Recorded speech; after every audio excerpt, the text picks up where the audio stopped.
Hello everyone, and welcome to today's New South Wales Business Chamber Tourism Industry webinar.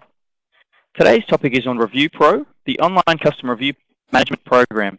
In an age where online customer reviews are becoming increasingly important and can greatly influence the customer decision-making process, ReviewPro makes it easy for operators to stay on top of customer reviews by collecting customer feedback from across the internet, accessed in one simple review management program.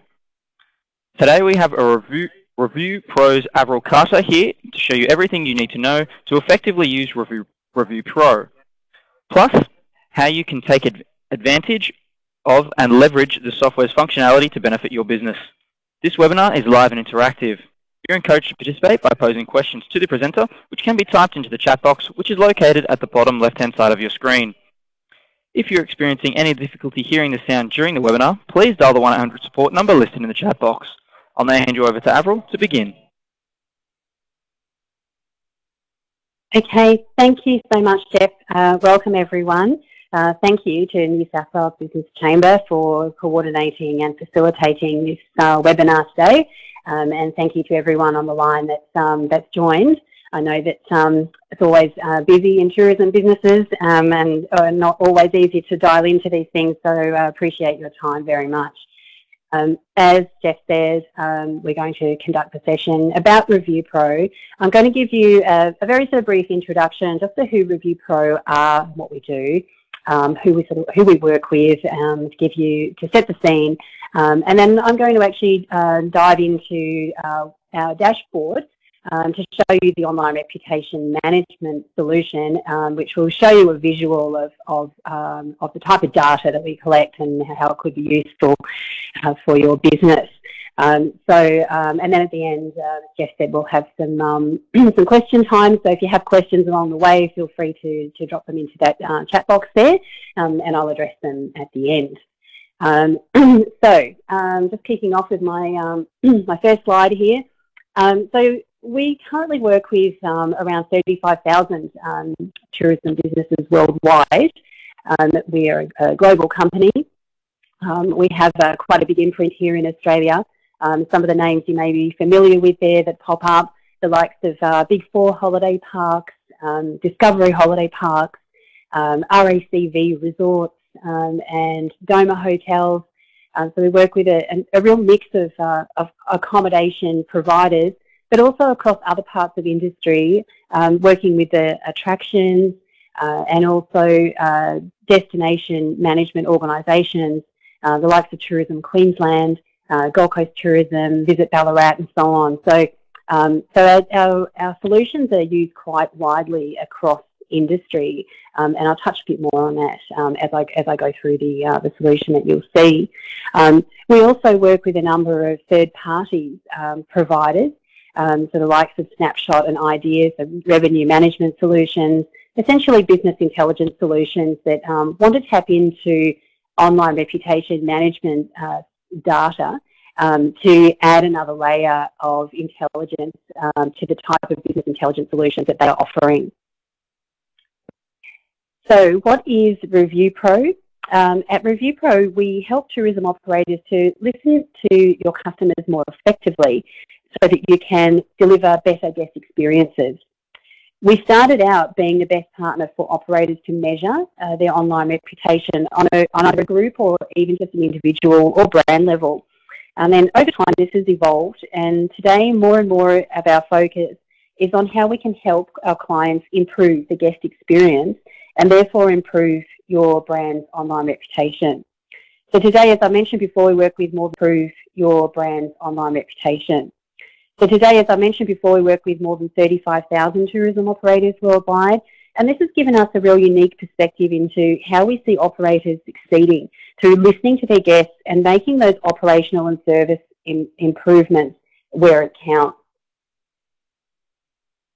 So how do we do that? We offer a number of different solutions. They're cloud-based solutions, and essentially it helps you collect information or feedback from your guests, understand what they're saying, act on that information or that feedback, respond in some cases to that feedback, and then measure the output or the results of how you've made those changes and how that's affected overall your guest experience. There's a number of different solutions we offer. We put into the guest intelligence bracket our online reputation management solution, which is the one I'm going to show you shortly by screen sharing. We also have some solutions for in-stay and post-stay surveys to collect direct feedback from guests. And then we have a number of additional solutions, things like case management, that allow operators to manage internal cases that evolve out of the type of feedback that they're receiving. And then more recently, we've also added a guest messaging hub to our services as well. So essentially what we're doing really, as we evolve our product, is adapting to industry trends. And I guess to take a little step back and consider what has changed. When we look at the world of accommodation, we could actually cross out accommodation and say generally tourism businesses, how that's changed. It's interesting to consider how people are changing in the behaviour of guests. Things like how they influence when deciding where to stay is changing constantly. Where they book their holidays is constantly changing, as you know. Different platforms become more important. They're looking at different areas that influence their decision making, word of mouth reviews and so on. They're also having changing expectations about the experience, and often that comes from and as a result of the type of feedback that they see and they read from others that have gone before them. The other thing that's changing is about loyalty and what loyalty means to them, and that's evolved a lot over the years, and how they also want to interact with brands, with hotel brands and tourism brands. So in terms of how that affects you as a tourism operator, we really need to adapt to the new ways that guests want to interact with us, develop new processes and key performance indicators so that we know we're achieving or that we're growing in that area. It really involves increasing the weight of data-driven decision-making, taking into account and taking advantage of the data that's around to help you in your decision-making process.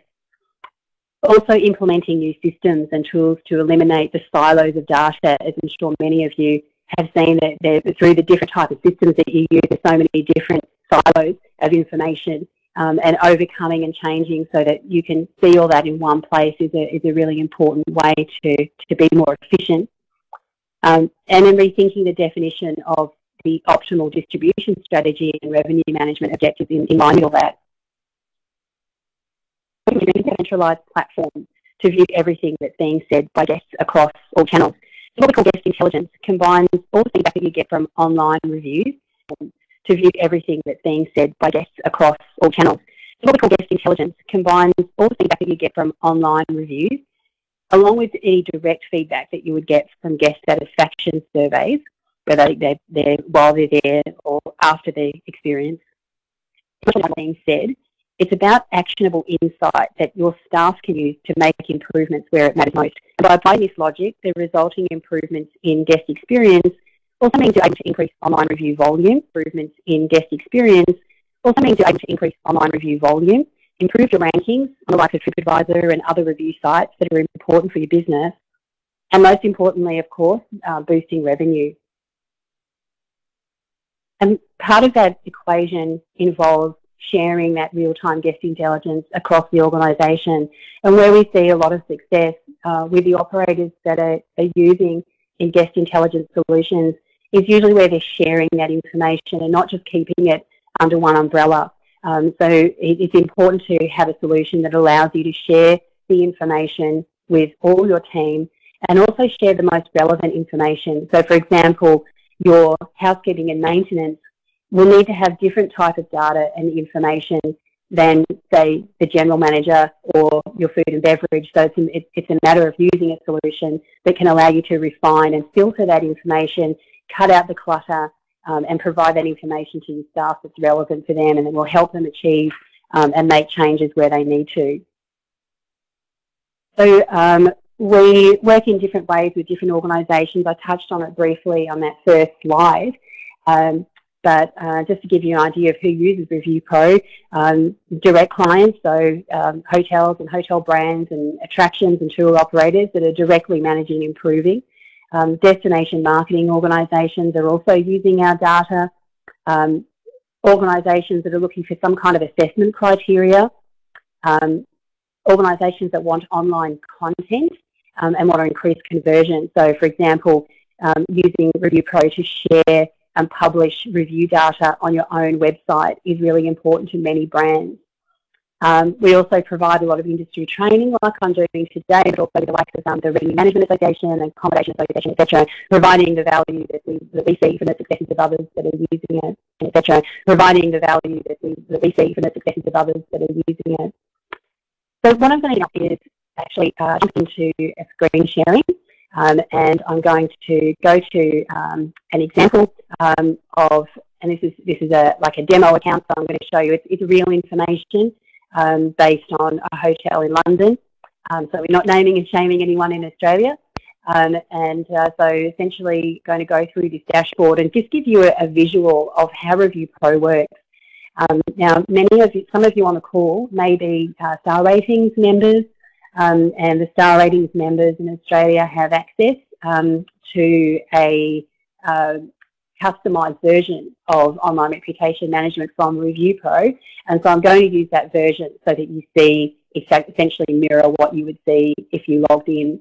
It will give you a good idea of the type of information and how you can use the solution.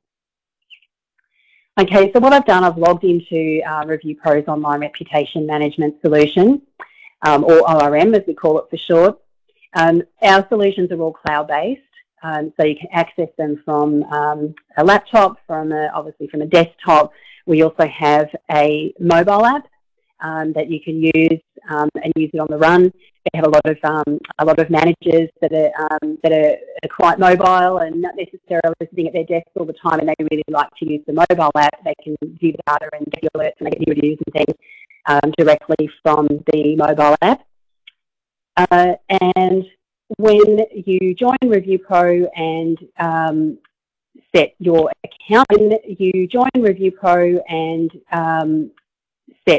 account, up, we essentially track your property, and we track all the review data that's come across the different review channels, and we go back historically 3 years. So if you start off, you have 3 years of historical data that you can already tap into and see some trends and so on.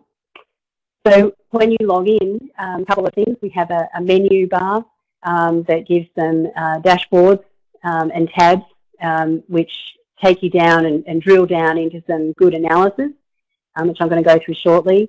There's also a date picker, so on the right-hand side, you can select what date period that you want to view. So we've logged in and it's defaulted to look at the last month. So we're looking at data for this hotel, the Hilton London, based on reviews they've received since the 26th of February this year up until yesterday. So they're looking at 1 month of data. However, you might like to go in and say, I actually want to look at my last 365 days, and you change that view and view your reviews from the last year, the last quarter, the last month, and so on. You can also change what period you want to compare this period with. So it always defaults to the same period last year, because that's the way most people like to view it. But for example, if you wanted to look at how you did over school holidays this year compared to the same period last year, or the same holiday period, which may be different, or Easter, for example, it falls on different days, you can change the date period and apply that, so you're comparing apples to apples in that comparison. So there's also a little help button at the top, so for anyone that's using this tool, they can go into here and ask questions, search into our Learning Centre. There's guides, videos, webinars, general topics about anything to do with online reputation management, and that's available. We also have a support team that can reply to any queries that you have. So I'm going to start on the review dashboard and take you through some of the analysis that you could see, so the type of information you might be able to receive about your business if you were using the online reputation management solution. So we start off looking at the review dashboard. At the top here, you'll see some high-level analysis. There's a quick summary of essentially how the business is doing based on the last month of reviews. So we can see overall this hotel received 635 reviews in the last month. The grey underneath that says plus 30 is indicative of the comparison to last year. So they've received 30 more reviews this period than they did the same period last year. So their review volume is growing, which is a good sign. It's always important to know that your online content is fresh and growing, and many of you probably have heard different things about what's important for the likes of TripAdvisor. To keep your rankings high, you need to have more recent reviews. You need to have fresh content. So as reviews grow, they have more recent reviews. You need to have fresh content. So as reviews grow, that's always a good indication. The little circle here, or the donut as we call it, you can see there's a green, an orange and a red.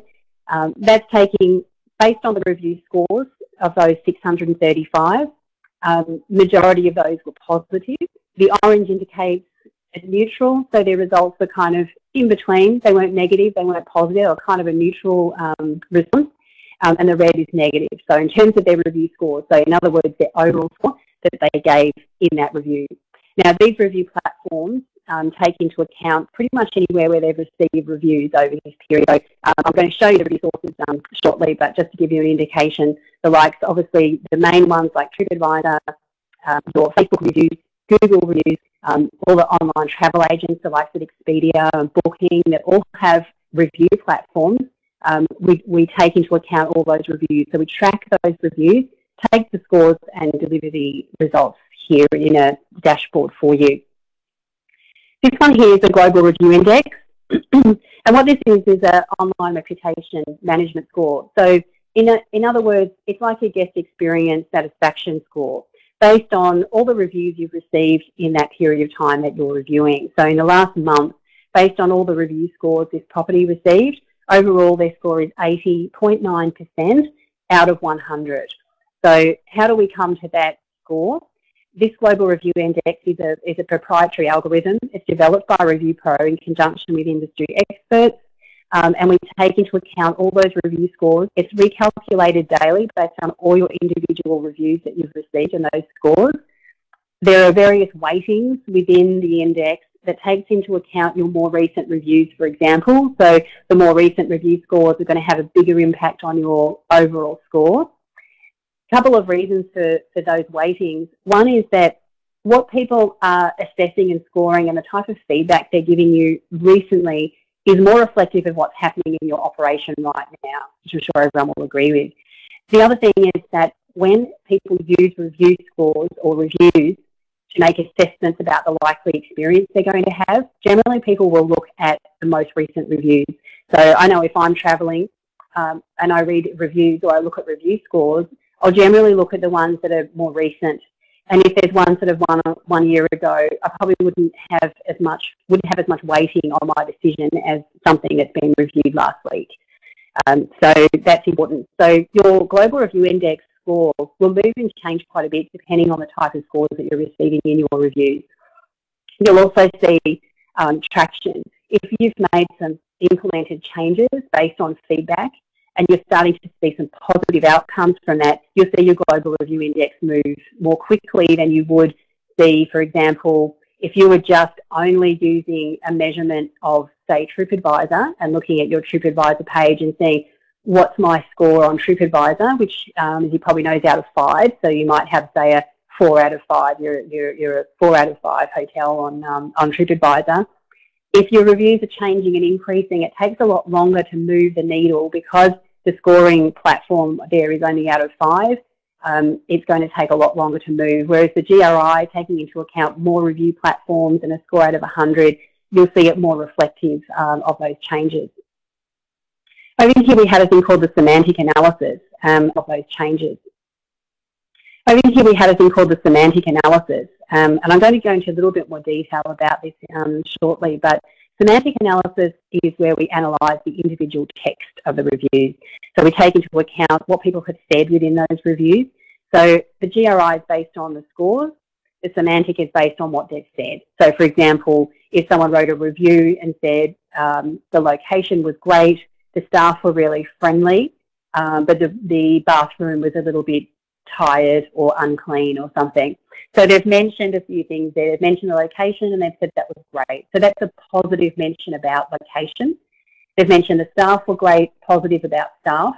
They've mentioned the bathrooms were tired, which is a negative about the bathroom. So we capture all that. We give an overall trend. So overall, every single mention people have talked about within these 630 odd reviews, 62% of all those things are positive.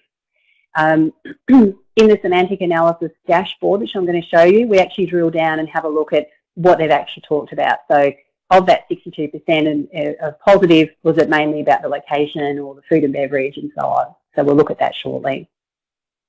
The management response bar here is measuring how many of your reviews have you responded to. So this is an important measurement. This is something that many tourism operators now have as a given. They will set goals based on how many reviews that they want to ensure they're responding to, and then they will always want a way of tracking it. So we track that for you. So of those reviews you could have responded to, so only the reviews that allow a response, this property has only responded to 8.7% of those, and it's down a lot on the previous period. So something's happened there. For some reason, this property used to respond to a lot, and this month they've responded to hardly any. So maybe it could be stuffing, could be resourcing, could be many reasons why that's occurred, or they could just be a bit behind on replying to their reviews. We'll see, beginning now, I'll just let this catch up. We'll see a graph which shows the evolution of that score. So before, when I talked about the GRI score, which was 80-odd%, that's over that month, but we can see over the month that we're looking at how your score moved up and down. So we can see there are times in the month where the score went well below, down to 70%, and it also went up to nearly 90 at some points. So you can see there's a bit of a fluctuation between within the month. You can also look at this over a period of, say, a year and see where your peaks and troughs are, where your pain points are. It's quite interesting sometimes to track this against your operations.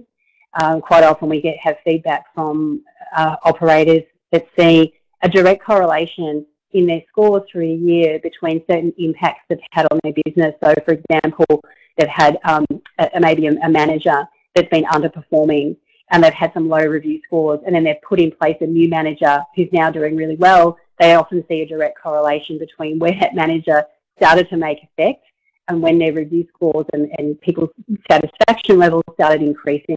So it's a nice measurement. We also have a look and measure down by department. So on those review sites that ask the reviewer to score a certain department, so not every review site will ask that. A lot of the review sites just ask, give us an overall score for your stay or your experience. But some of them ask, oh, would you like to score the service, or would you like to score cleanliness? And of those reviewers that did, we track those and we deliver that in an index that's in line with the way we score the GRI. So we can see of those reviewers that score cleanliness, the score overall 60. We can see of those reviewers that score cleanliness, the score overall 68%. So cleanliness is a little bit of a pain point for this property. However, when we look over here under the review column, we'll see there were 12 reviewers that scored cleanliness. So it's always important to take that into context and say, okay, it sort of seems an issue, but there were only 12 reviewers that did actually score cleanliness low. So still an issue, but in context. However, on the right-hand side, we see mentions. Now, this is taking into account that semantic analysis I talked about before with the individual text. So whilst not everyone will score cleanliness, I have to guess that a lot of reviewers will actually mention cleanliness in their review. So where anyone's mentioned cleanliness, 46% of those mentions were negative. So you can see there is kind of a trend occurring with this property of an issue with cleanliness, because even that's not just those 12 reviews, that could be, every single reviewer might have mentioned cleanliness. And so it's important to know that as well.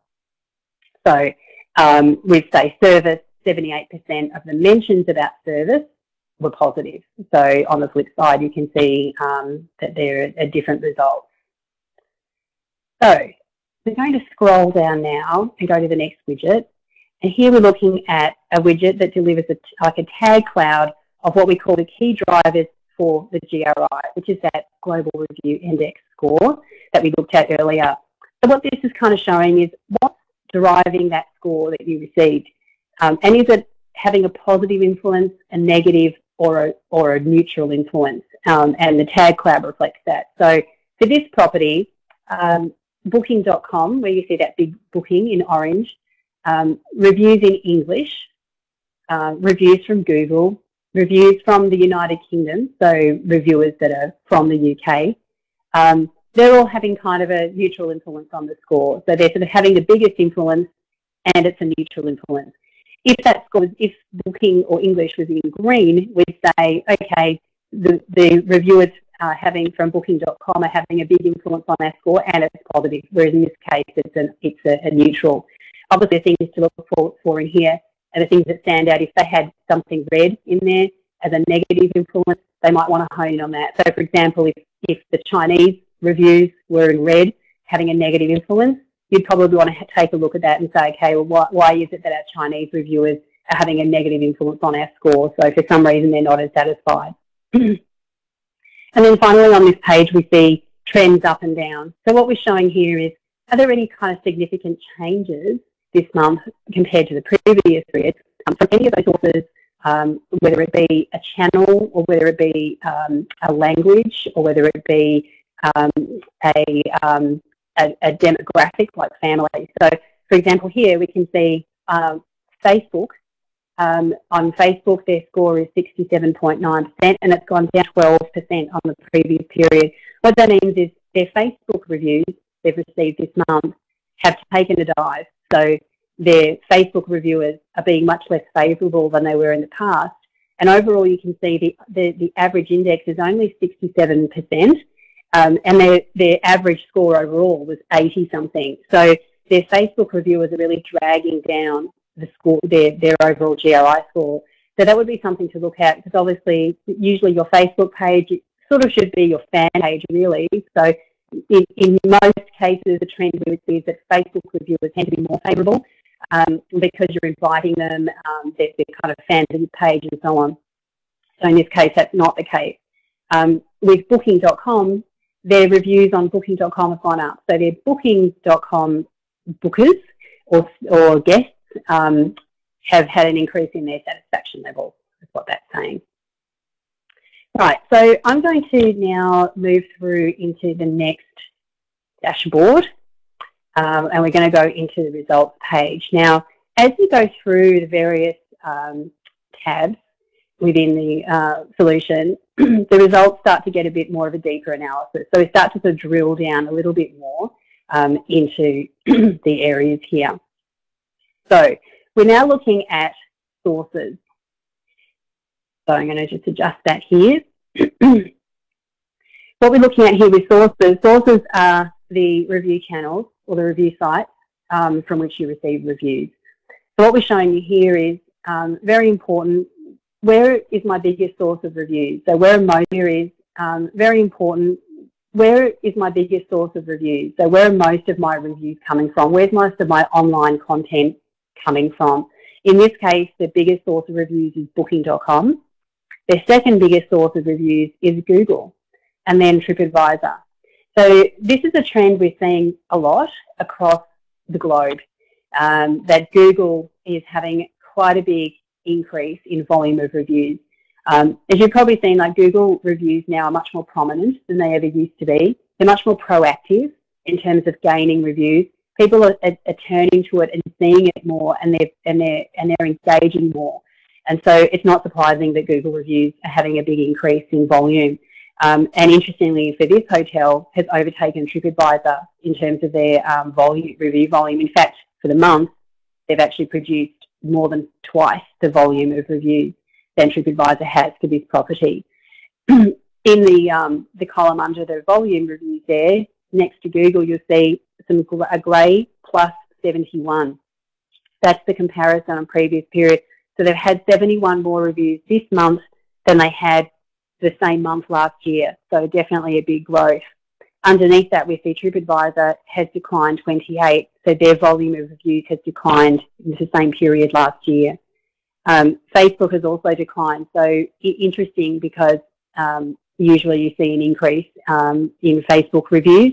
It could be something to do with this property being a chain. Maybe they used to have their own individual Facebook page and now it's part of a chain. Something like that could be the reason. But it's really important to know these kinds of trends and know and spot them, particularly for engagement, because if you're not engaging on Google reviews and they're the second biggest source of reviews, then that's a really sort of a gap that that really should be filled. Also interesting to look at your scores. So, you know, 68% on TripAdvisor. So the satisfaction level or the type of scores that they're receiving on TripAdvisor is lower than the average score, and so on. So really important to note that as well. As we scroll down, we see some more detail.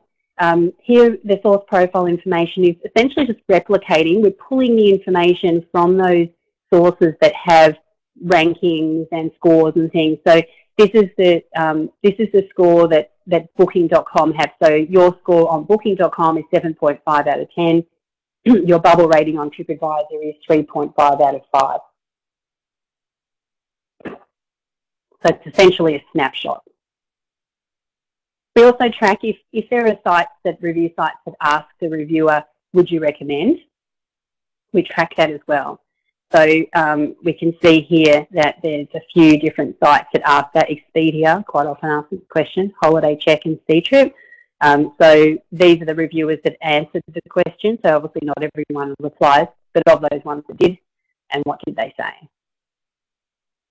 Another area of analysis is interesting is language and country. So of those 635 reviews, we show a breakdown of where they're from. So how many of those reviews were written in English, French, Italian, and so on. What were their scores? So you can see the French, 67% was a little bit, so their French reviewers were a little bit more harsh in their scoring than their average, what this hotel received. So obviously that's important if there's a certain market that you are focusing on. It's good to know how you're delivering to that particular culture or market. Obviously French could be from a number of different countries. If they've written a review in French, they could obviously have been from France, but they could be from another French-speaking country. Below here we've got the dissection by country. So we see where are most of our reviewers coming from. This hotel's in London, so I guess it's not surprising that most of their reviewers are from the UK, and then France, Italy, Netherlands, and so on. And again, that same breakdown, how many reviews did we have from there, and what was their score. And then finally on this page, we look at trip type. This is where the review site asks the question, how did you travel? Did you travel as a family, a group, and so on? So they offer multiple choice. And if that review site asks it and if the reviewer has answered, then we track that and we show that result here. So we can see what's the biggest demographic, but also what was their satisfaction level. A little bit more harsh in their reviews than the family. Right, I'm going to move now into another area of analysis, which is the management response tab. So we're drilling down a little bit further now into management responses. So what we're seeing here is, firstly, how many respondable reviews did we have? Now, this is always a different figure to the number of reviews overall that you received, because not all review sites allow you to respond, and also some reviews, whilst they give you a score, they don't actually write a review. So the best example of that is Booking.com. You have the ability on Booking to just give a score of your satisfaction level, but you don't have to write a physical review. Obviously, if you haven't written a physical review, you can't respond to it. So we remove that from the equation. So we're looking at, of those reviews you could have responded to, how many did you respond to, and how long did it take? Now, how we measure the average time is when the management response is published. So we track that. So what we're doing is tracking all the review sites daily, multiple times daily, and we're picking up every time you receive a new review and every time there's been a new management response published. So for that, it's going to be picking up on a published date.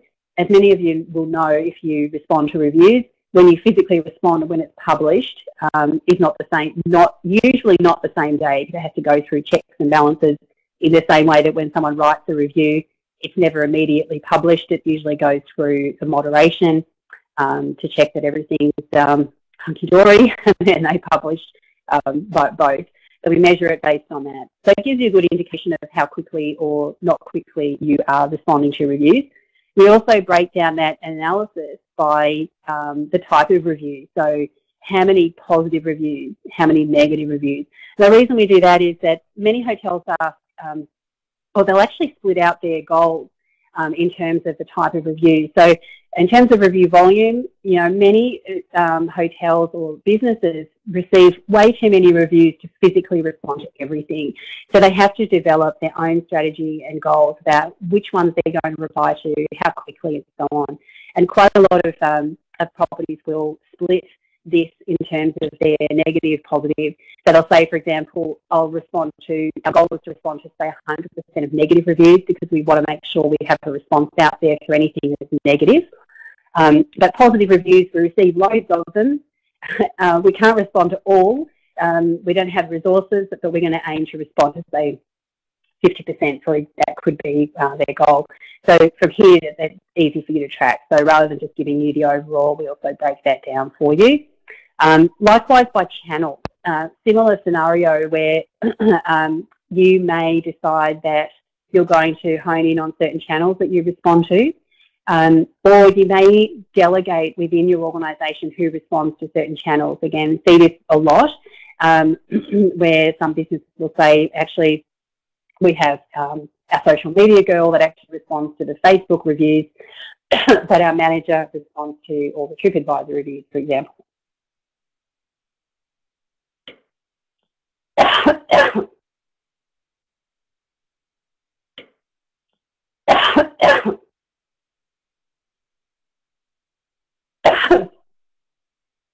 Excuse me.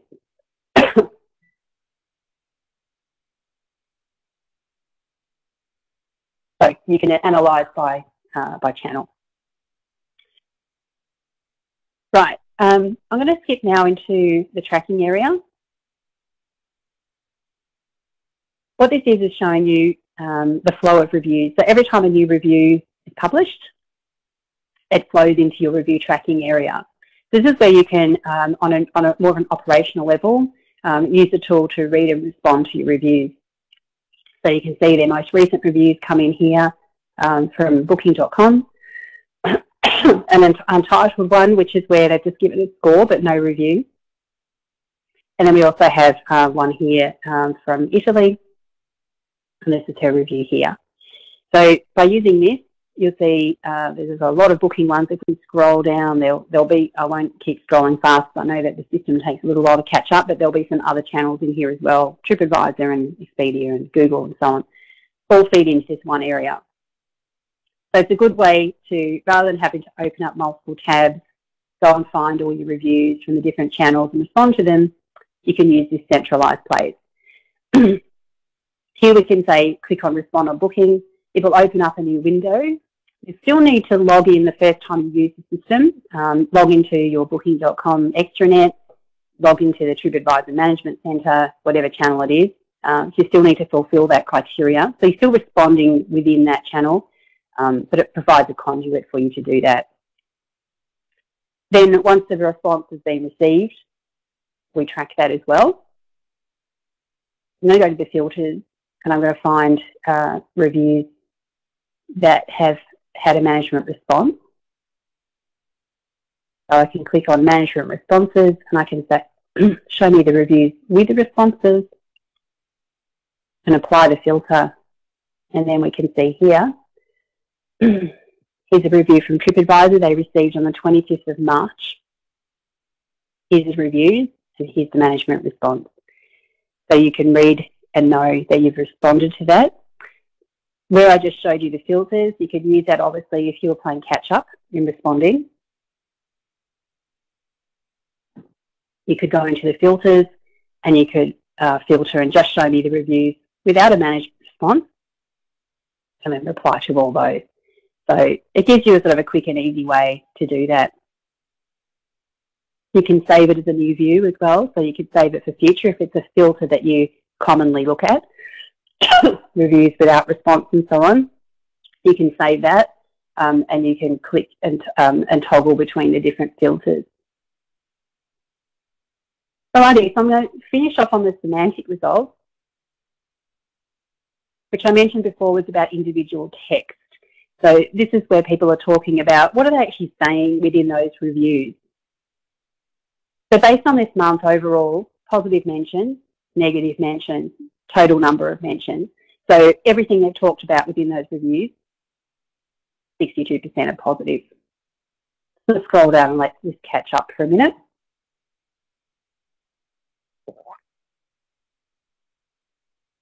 So what we can see here is what are people talking about? Location, staff, food and drinks, etc. How many times have they mentioned? The next to food and drinks, we see there's been 147 mentions about food and drinks. Of those mentions, 79% of those were positive, and so on. And you can filter this data by different views. So we could say, at the moment we're looking at and filtering it by positive. So the biggest percentage of positive mentions, location, staff, and so on, are their strengths. We can change this view, and I can look at negative. So the negative percentages, we see technology, bathroom, ambience, internet, and so on. So we're seeing they've had 52 mentions about their bathroom, and 83% of those were negative. So that's obviously a bit of a pain point for this hotel. This is all in categories, so this is taking into account different things people mention that we put into the bathroom category. So it could be sink, could be shower, could be toilet, etc. All goes into bathroom. We can click in also for concepts. And we can see what people have mentioned. So we can really see specific things like food, dirty, hall, restaurant. We can see tea, coffee, wine, etc. So basically in the semantic analysis, we analyse by at the grassroots level by individual concept, and then we roll that up into categories as well. So you can kind of see really specific things, or you can see how things are going overall into formatted categories. Right, just going to click back to the main dashboard.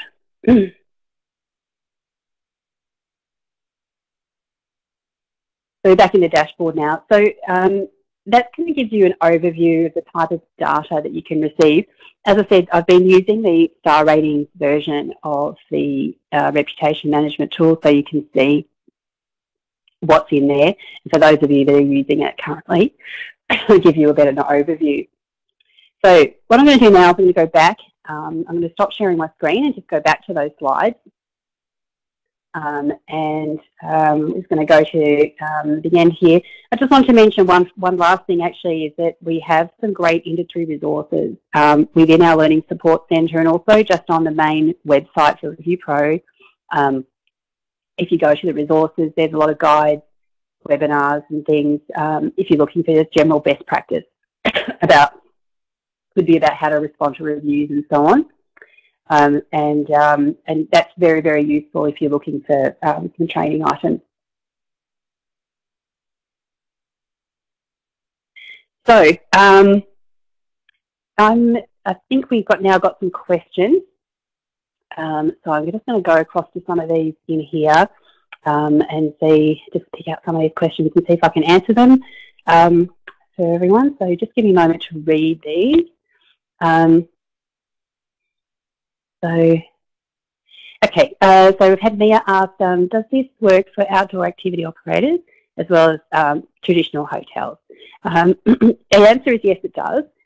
We can also track your reviews if you're an outdoor activity operator.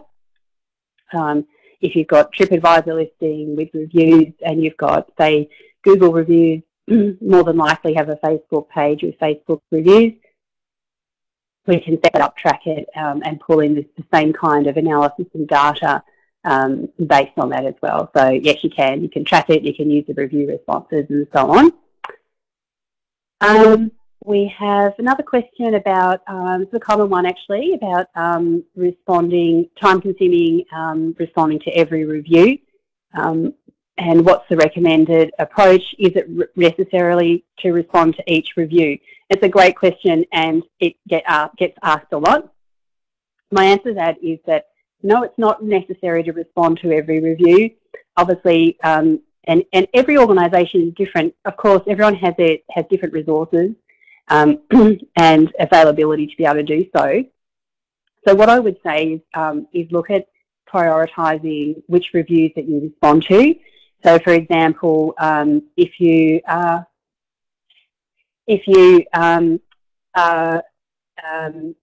looking at, you've got a big amount of reviews, you need to look at and prioritise, do we respond to, say, every negative review? Kind of what I mentioned before when I was showing you where you can look and see how many negative reviews you've had, how many you've responded to. I would suggest that you set up a strategy based on that. So we're going to aim to respond to, say, 100% of what we class as negative reviews. And then maybe what you think you can achieve in terms of your positive reviews, and set the goal for that rather than trying to respond to every single review. So I hope that helped. There's not necessarily an industry an average response rate. To be honest, it really does vary across different organisations and what their priorities are.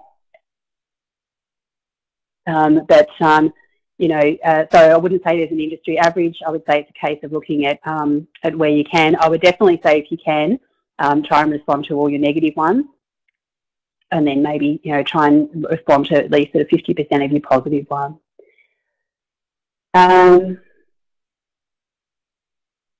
Is it possible to individualise the categories to fit your business needs? So I think that might be a question about the semantic analysis. And the answer is yes, in the full version of ReviewPro. So if you're using the full version, you do have the ability to create your own categories of semantic analysis. Okay, I'm about to lose my voice, I think. So I think that's all the questions. If I might just click back to Jeff. I think if Jeff's there, perhaps you might want to finish off, and if there's anything else.